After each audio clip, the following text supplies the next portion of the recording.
Welcome, everyone. This is our November 2023 Voice and Song session on strengthening your voice. I'm Aideen. I'm an intuitive voice coach.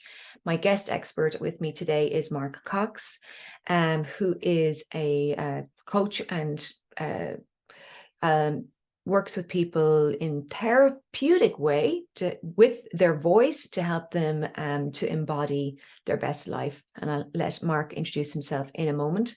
But today is really about discussing how we can strengthen our voice, what it is that's blocking us, what it is that we should be leaning into to find our path with it, and what can be maybe the potential for us.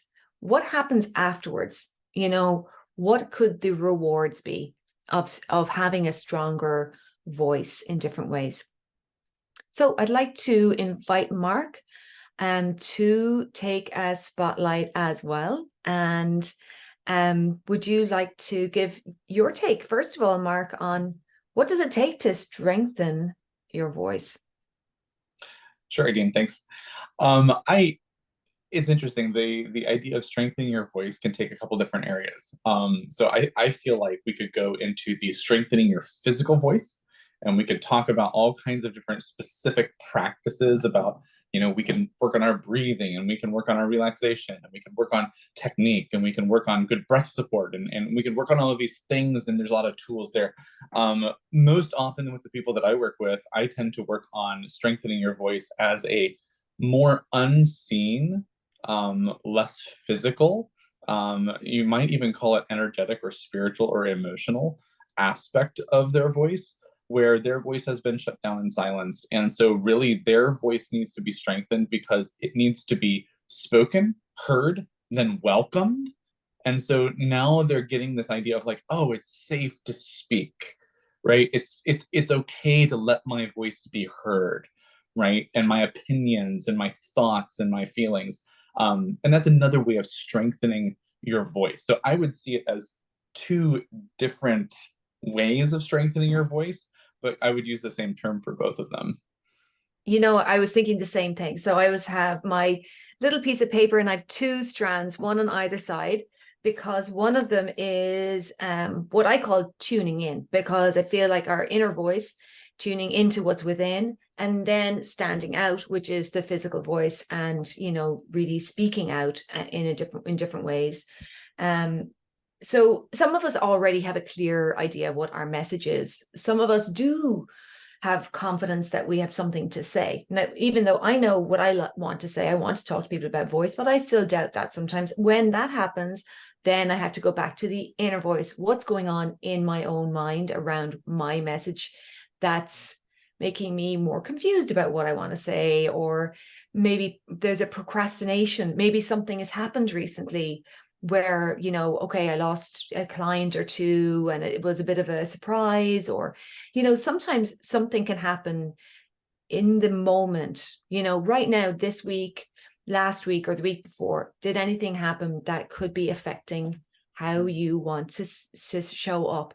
So let's start with that inner voice, that idea of what's underneath the surface. But I would like to also speak to that outer voice as well, and some things, because I know that different parts of that will be more relevant to different people. So starting with that inner voice, what kind of strategies do you use, Mark, to help people to come to understand what's going on in the background there? Sure. I think one of the strongest things that I encourage people to do is to sit with their own feelings. And there's a number of different tools and methodologies that you can use to do that. Um, but it's really important that you're able to acknowledge what you're feeling, even if you can't put words to it, but be okay with sitting there and feeling it fully. That's powerful. That's the first thing you do. When I work with people, I talk about finding, freeing, and then sharing your voice as the three elements really, that I want to help people do. And so what we're talking about is finding that voice, right? Yeah. Sometimes some people might say, I just don't know. Well, they need to find their voice, right, on the topic, right? Or people go, it's I don't know, I just don't feel anything. Well, they need Yes. to find those feelings, right, and sit with them, right? And so I think that's where it all starts, is really in being able to bring self-awareness to what I'm feeling or what I'm thinking or what my opinions might be. And that sometimes is the hardest part for some people, because some people are living a life that is of other people's creation, and they don't really know what theirs would look like. And I love that. And I've heard you say this before, Mark, about, living a life of other people's creation, because our voice is a creative tool. Our voice, the inner voice, is creating building blocks and thoughts that allow us to then speak into the world. I'd like to do this. I'm going to do that. I am at this. Being able to say those things requires those building blocks in the background. So our voice is a tool of creation. And why are we allowing others speak for us always? And it comes down to a lot of self-doubt and a lack of self-love sometimes, and lack of understanding of our own self-value. Because to me, each of us is so unique. And at the journey of discovering that gem of who you are within is just one of the best journeys ever. It's like a treasure hunt. I always say your voice is a treasure. So we go on the treasure hunt, you find your voice. I have a question that I think is useful for this. What really matters? When we say to ask ourselves, what really matters? Sometimes that can help us to see what your values are, what matters to you, what matters to me, what is key to what I feel is important in life. So you can use journaling to find what's within. You can, get some assistance, do therapy, have a coach. And that's sitting with yourself. I just did a little bit of sitting with myself before I came on this call, and I could feel tension in my body. So even allowing myself to feel that tension in my body was hard, because I'm a go, go, go person, right? I'm like, push ahead. My mom's really good at that too. So coming back to center and feeling for a moment and trusting that peaceful sense of I'm enough being me, and that will be enough to give me a next step. That's such a good question too. And even in you talking about your own experience just a few minutes ago, I can almost sense that underlying question of what really matters to you. Yeah.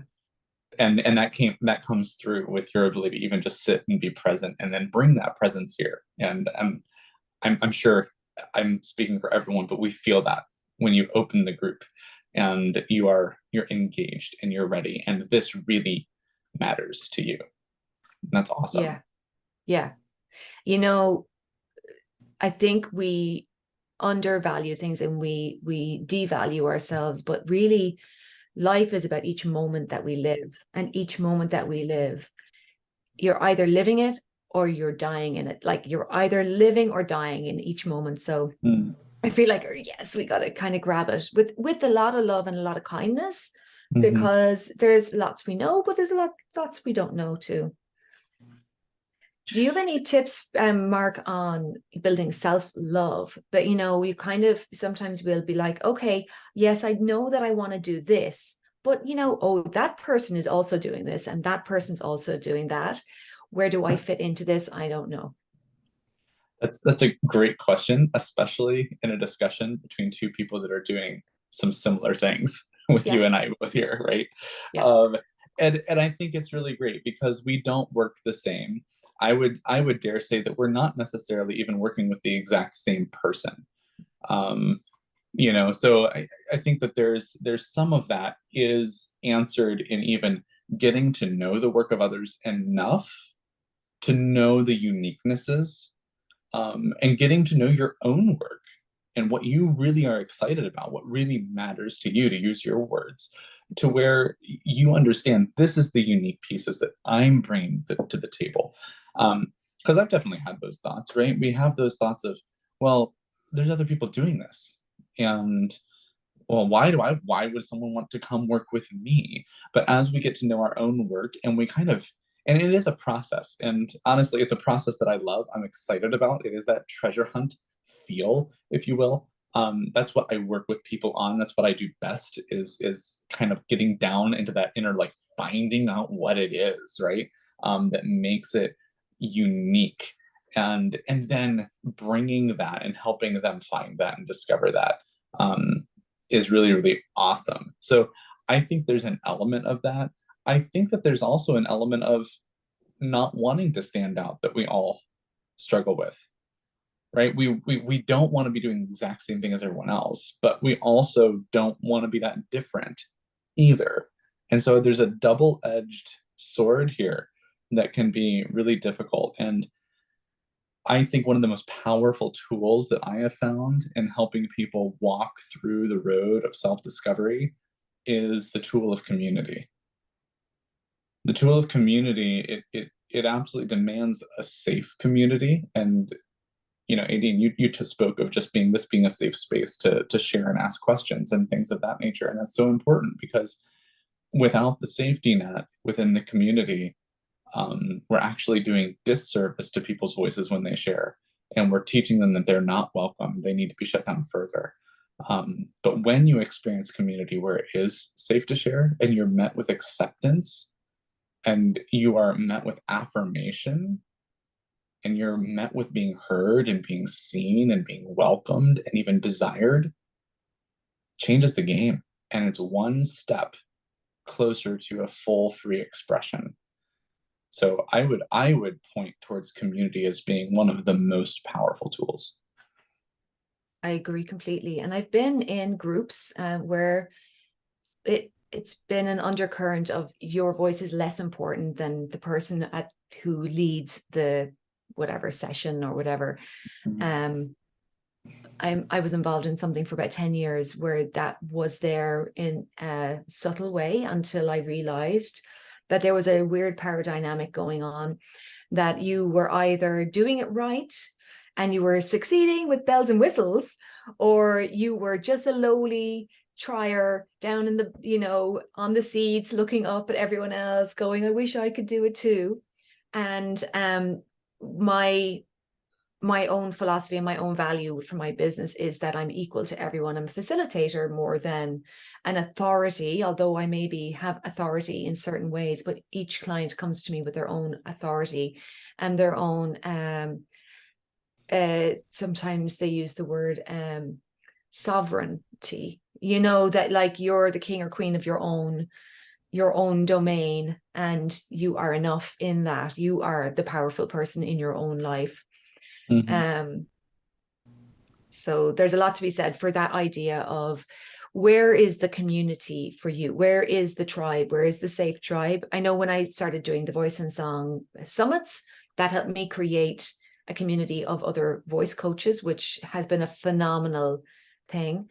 And then there's other areas that I maybe need more community, and I have, joined things. And it's one thing I would say is, because I've worked with clients who've been like, what do I do? Do I do this thing or do I do this thing? Anything that you do, any community that you want to be involved in is an investment. So it ends up, you need to know that you're willing to be invested in the thing, and you're investing in relationships with people. That's what I would say is the difference. So even if there's a course that sounds phenomenal, ask yourself, do I wish to invest in a relationship with that person who leads this? Is their energy a match to what I want to be? Is this someone I would have a coffee with and have a nice chat with, and I wouldn't feel like lowly, they know better than me? Do I feel that they have that equality with me and they're just going to be of assistance? So we need to be choosy when it comes to which community, and we need to be able to step away when the community that we're already in isn't as supportive as it should be, basically.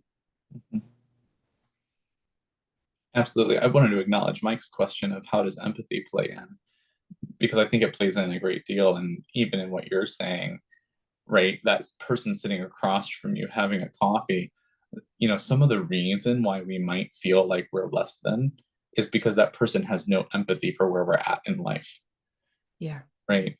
And when you do have empathy for another individual, well, that is an act of inviting their voice, of seeing them, of hearing them, of taking in what they're communicating, and really letting it sit with you and have an effect on your being, and then how you then respond to them. That's all a part of empathy. So Mike, I appreciate the question. I think that it really is central to what we're talking about. We haven't used the word necessarily, but really, empathy is a huge piece of that.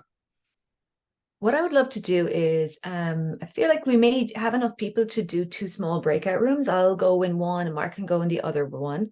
If you have a preference of who you'd like to be in a breakout room, put it in the chat. Otherwise, I'm just going to break us out in with my intuition kind of thing. So that will work as well. So let me go here. Mark, Miriam, I'm going to put you on Mark. Lisa, I'm putting you on Mark. And I'm going to take everybody. No, hang on. 1, 2, 3. One more person. No, that sounds good to me. Add room. And like that, if you have anything else you want to put in the chat, do. I'm going to open rooms. Thank you, Miriam. Yeah. Or sorry, not Miriam. Rebecca is saying, love your intuition. Yeah. Everyone has to start looking at what their intuition is saying. Because like that's the ultimate in kind of don't have to overthink it, give it a go. And we can adjust things. Like if someone is not happy in their room, we can always let me know. So I'm going to open the rooms now. We're going to do 5 minutes on that inner part, the inner voice, the tuning in. Then Mark and I will come back and we'll talk a little bit about the external voice as well. And we'll do a short breakout room on that as well. I feel like it's better to separate these two topics because they're so different in the approach, really. So let's go into breakout rooms. I think my breakout rooms have an automatic timer of 11 minutes or something, but we're just going to do 5 minutes. Okay, I'll give you guys a 1 minute shout out when we're about to come back.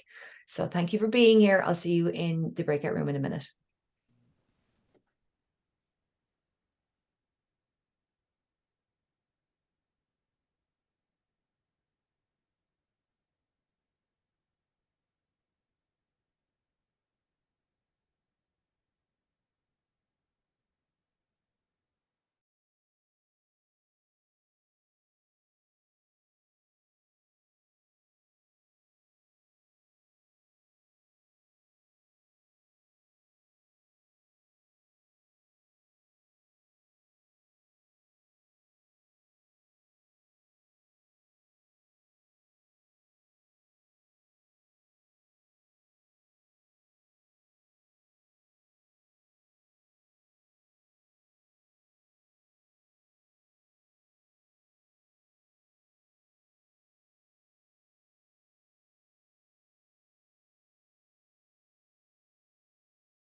So in our breakout room, it was mentioned that sometimes our inner voice changes and it's not always the same, and how we need to be able to be flexible and to move and to reevaluate and adjust. It was also mentioned that sometimes past traumas, we can be triggered. And so sometimes that is a major inhibitor. And so we talked a little bit about like, well, it's an advanced step in inner voice work, but it's one that I think is really important, but to actually meet some of those triggers head on and want to actually reassociate so that we're not living life avoiding certain things, but we can actually reclaim our joy in the midst of those experiences. So whether it's a place or a person or a certain activity that somehow has been taken from you, that's a piece of your voice that's been taken. And to really do the work of reassociating that trigger to find joy in it again and reclaiming that is a part of reclaiming that inner voice. I love that. I think that's one of the reasons why I'm feeling like a little bit of self-doubt right now, because I want to reevaluate something, the way Miriam mentioned that your voice does change at times and you do feel a little more rocky. It's like the stepping stone ahead doesn't feel as steady because you haven't stepped on it before. You're not as sure what the outcome might be. And it's very easy. I know for myself with my singing, if I had a major disappointment or if I had an emotional, upheaval, I might not sing for a year much, So sometimes we retreat, and those are the moments that we need to bring light to and to gain support. That support system and that community is where we can lean into and be really kind as well, because sometimes there is a place for not saying anything. I'm not really ready to promote my new program or whatever it might be, and that's okay, so long as we don't keep procrastinating. So there's always that little bit of balance to be found. So it was our breakout room was great. It was really about finding those values within us and really, stepping into leadership roles with what you've got, that's absolutely enough. And to be able to speak from the heart, to have those things be very authentic to who we truly are on the inside. So I loved that. And before we go into our second breakout room on, the more physical strengthening of the voice, if you have any question on that, please do put it in the chat.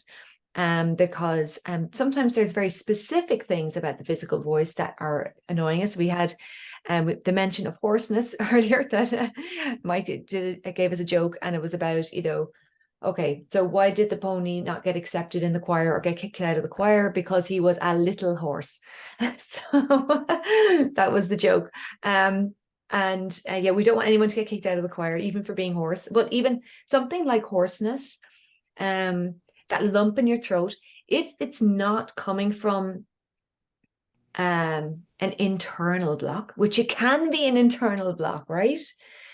That lump, that kind of feeling in the physical voice that I can't say something, can literally be my mind going, I can't do it.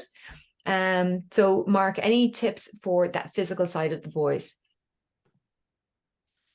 I think with the physical side of the voice, I work with people if they're working on their physical voice in two main areas: breath and relaxation.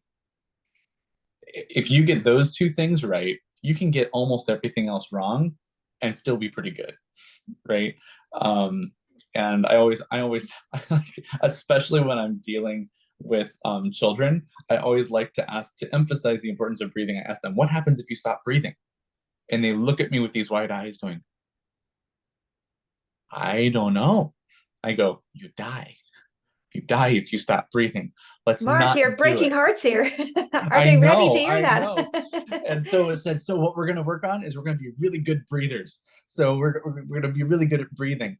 And that's always great. So when I think of the voice, I think of, the voice needs the tools to do the work that it does. And air is that tool. So if you're not giving it the air, you're asking it to do a job without the right tools. And if you try to go put a screw in with a hammer, you're going to end up breaking the thing you're trying to fix. which is exactly what happens with your voice. If you try to ask it to do the thing that you want it to do without the tools to do it appropriately, you're going to end up hurting yourself, right? And so that's why breath is so important. The other piece is relaxation. I believe that our bodies are put together in such a way that we are intended to be able to vocalize, to speak, and to sing. So I don't think there's a person on earth that is not intended to sing. I think that is a literal purpose for every single person, no matter how they think they sound. It can be done, and I think it is an overflow of that inner voice that is necessary to have a full expression of it. So, in that sense, relax your body, let it be what it is. Let the muscles in your face and your neck and fall into place and relax it and let the sound happen instead of trying to make it happen, is some of my baseline philosophy. So those would be my two biggest encouragements. Is if you want to strengthen your physical voice, 50% breathing, 50% relaxation, everything else is bonus. Perfect. And it is so much to do with the relaxation. It's the trying hard that makes it worse. But you know, we want to sing a high note, or we feel like we've got some things that we want to do forcefully. We can be trying too hard, even with the breath, you know. So the breathing needs to have that relaxed feeling, because if you breathe in too much, then there's too much air, and the voice doesn't actually need that much air to create sound, and it struggles to control the air as it's leaving the body. So let's try a few little simple exercises. We're going to take a big breath in and hold the breath, and notice that feeling of pressure of too much air there, and now release your air with a sigh. Now, if you were to breathe in, hold that breath, and then create sound, that would be actually quite hard on your voice. So let's try this. We're going to breathe out all our air like this. I'm going to explain first, and then you can do it with me. Breathe out first. We're going to go, and then you're going to, before you breathe in, do a hum. Just so that you know that when you breathe out, there's still air in there. You ready to try it? We're going to breathe out really fast. Little breath, little hum at the end. Yeah. So the amount of air needed to create sound is very small. And it's really about allowing your body to help you to control that breath, which is a lot to do with posture. So the way that Mark is talking about breathing, I would probably speak about posture, because the body is the container for the air. So it's the same thing we're talking about, just might be a different way of approaching how to help you with it. If you can breathe in and imagine your rib cage, so your ribs actually help you breathe. They expand, and that brings air in. So notice your ribs as you breathe in. Notice your back muscles. Wow. And then just release. So if you're trying to maybe perform or speak, I would say bringing attention to the breath and breathing into the back muscles will improve your posture and help you feel stronger. That energy of feeling a little bit more empowered physically, and then being as relaxed as possible, can be a game changer. Anything else you'd like to add to that, Mark? No, that's awesome. I love that. And I think it's a perfect example of even what we talked about before. Like we're doing some similar things, but like the approach is different, and that's going to work better for different people. And that's amazing. Yes, it's so important that we trust that investment, that in that energetic, who am I wanting? What feels right, today. I think it was Miriam said, but when she came on earlier, that she just got an email and her intuition said, I feel like I should be there today. And that's enough. And that's the right thing. That's how I do things, actually, when it comes to networking events. We've got all these online networking events. If any of you are in an online business, there's like 10 a week or something. And I just go, okay, yes or no. And honestly, I don't go to quite as many as I used to, because I found it a little overwhelming, meeting so many new people every week. So Let's do a short breakout room on this basis. We did have one new person join us, so you're very, very welcome. So we'll be putting you in a breakout room in a second. That's my friend from school. Oh, fantastic. So you're very welcome, Catherine, and thank you, Lisa, for inviting people. I'm going to pause the recording and we'll come back and we will have a chance for you guys to, we'll just do about 5 minutes and then we will do an open floor so you can ask any extra questions that you might have. So just pausing. Welcome back, everyone. We have about 10 minutes left and we've had an amazing session today. It's been really, I found it very rewarding myself. I feel very encouraged as well. And thank you to everyone who's shared their wisdom in the breakout rooms, because each of us has a piece of the wisdom. Each of us, we need to share that piece. The jigsaw will not be complete until each of us shares the piece that we have.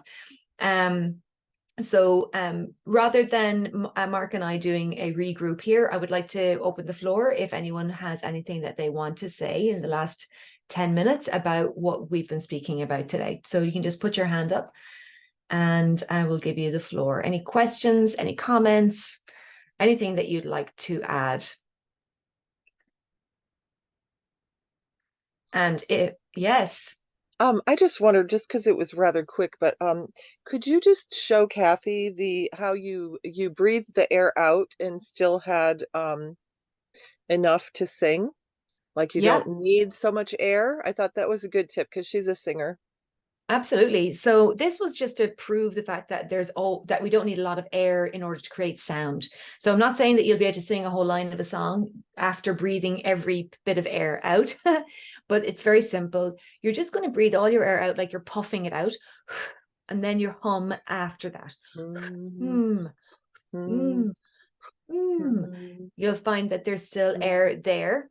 And what we tend to do is we sometimes breathe in too much air and then go, and then we'll get this choked up feeling. And that can be really prevalent on high notes or when we want to sing strong notes. So if you ever want to do belting, if you ever want to sing in musical theater, we need very, very good control of the amount of air being released. It is possible to take in too much air, but hold it in and only release it very, very slowly. But I feel it's better to not breathe in more than you really need. So it's like you allow your breath to drop into your belly. So if you breathe all your air out and then relax and let the air drop into your belly. You feel quite a lot of air will drop in. If you breathe out again, allow the air to drop into your belly. And then with good posture, I would say you're going to improve your breath control. Yeah. Thank you for that question, Lisa. Anything else you want? Yeah, Kathy mentioned that one of her concerns was voice cracking, and I had just wondered if that had to do with airflow. Or is there another sometimes issue? sometimes we speak with a crackle. I like to talk a bit like that, down there in the throat. If that's where the crackle is coming from, then do more humming. So it's like so it's like say the same thing. And now I'm speaking into my cheeks and I've got my lips working and I can feel my tongue, and that's bringing the sound and resonance forward, and it's not stuck down here in the throat. I'm not feeling it in the neck. I'm feeling it more in my face. There's a sweetness to that, and you can bring that to your singing as well. Sometimes a crack comes in when we're singing through the voice at different pitches, and there's certain notes that you'll feel a crack, and that's usually just because you might need to change gears for the voice, because the voice feels different low, medium, and high. But those are more singing things and not quite as relevant to what the voice strengthening your voice of this particular hour was about. But I'd be happy to speak to your friend and we can do a free consultation sometime. Maybe I'd love to chat with her further on that more specific singing side. Thank you. So yeah, you're welcome. Anybody else want to pipe in before we? Yes, Mike, go ahead and unmute. I really appreciate what both you and Mark covered as far as the mechanics, especially as you were talking about the breathing. And Mark, when you came in and you were talking about 50% breathing, 50% relaxation, that I never really realized it was that simple and yet that complex.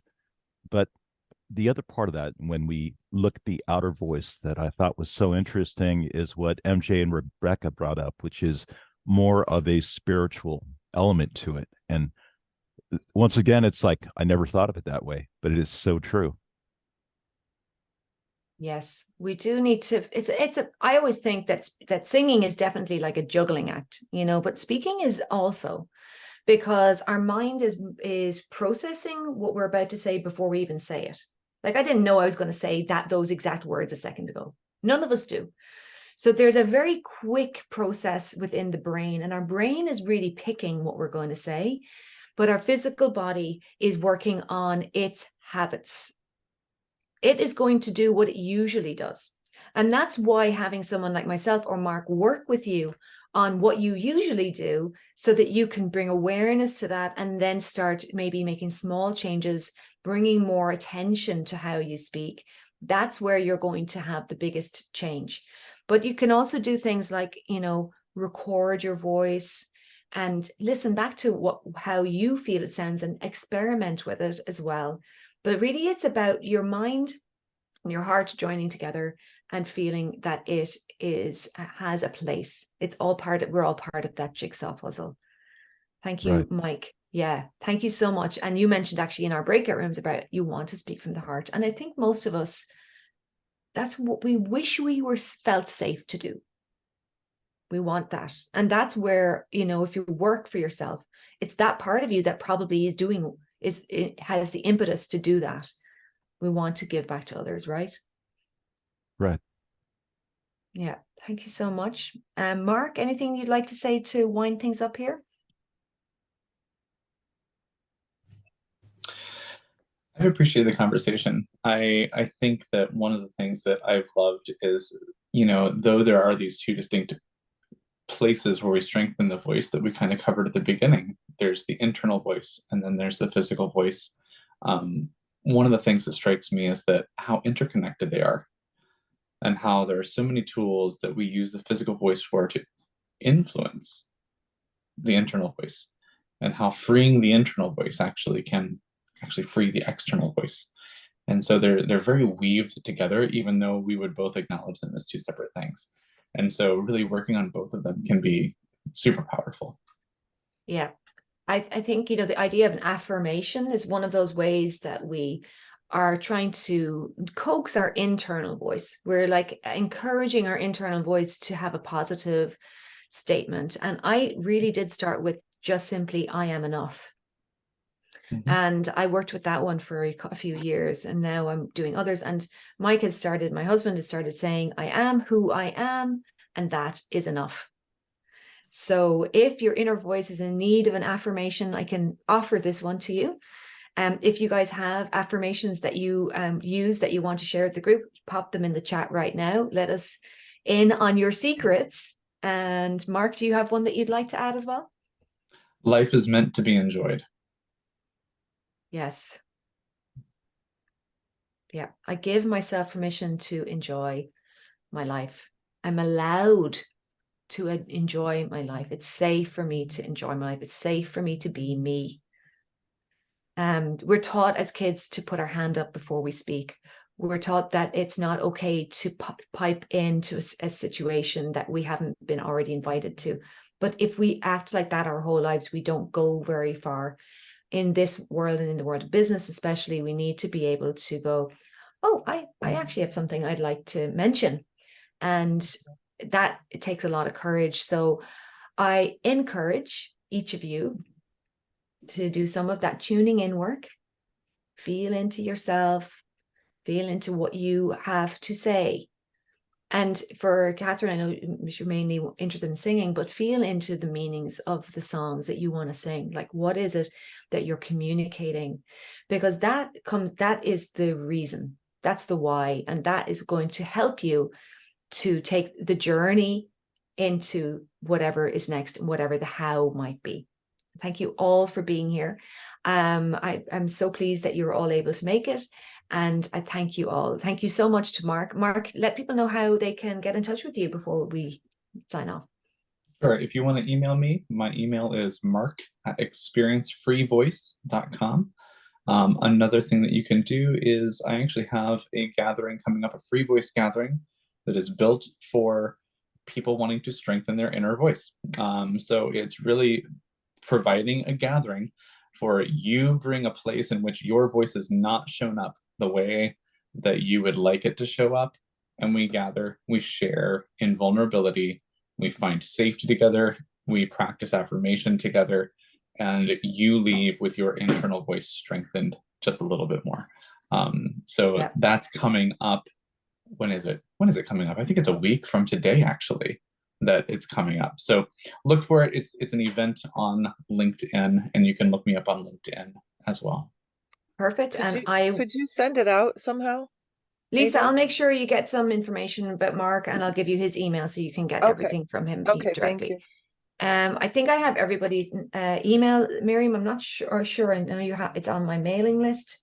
But we're going to stop the recording here. Thank you if you're watching the recording. If you'd like more information about me or Mark, then I'm going to put some information in the description. And for those of you attending live, I will try to email each of you. And if you don't know if I have your email address, pop it in the chat now.